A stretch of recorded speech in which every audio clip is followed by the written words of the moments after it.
Kaya pwede rin tayo magdasal kay St. Benedict at kay St. Scholastica, lalo na yung mga magkakaaway na magkakapatid dyan.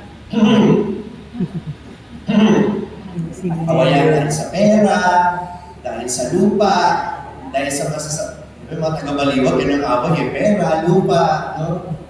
Yung iba, ang pinag-aawayan lang, chismis, mga maling balita na ibinalat ng sariling kapatid nila. Masakit yan, ano? Yung may away, masakit yung may kaaway na kapatid. Tama o mali? Magdasal tayo din sa dalawang ito. Sa sobrang mahal nilang isa't isa, dumalaw si St. Scholastica sa kanyang kapatid na si St. Benedict na noon ay nakatira sa kuweba na nakaupit sa bundok. Ang tanging daan para makapunta doon, basket.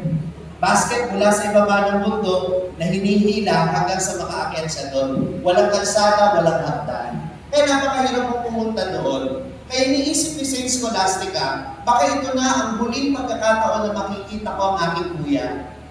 Kaya alam ninyo kung anong ginawa niya nung siya'y pinag-uuwi na ng kanyang kuya. Sabi ng kuya niya, umuwi ka na.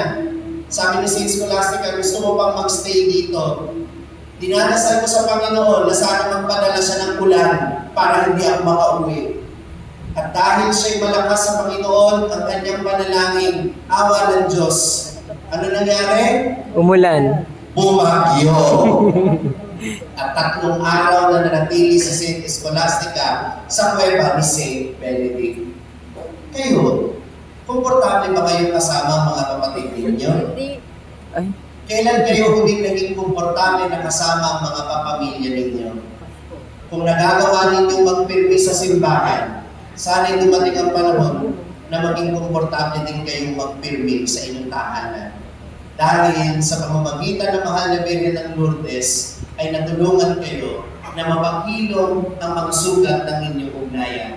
Because what needs healing in our world today are not only our sickness, but the sickness of our souls and the sickness in our families.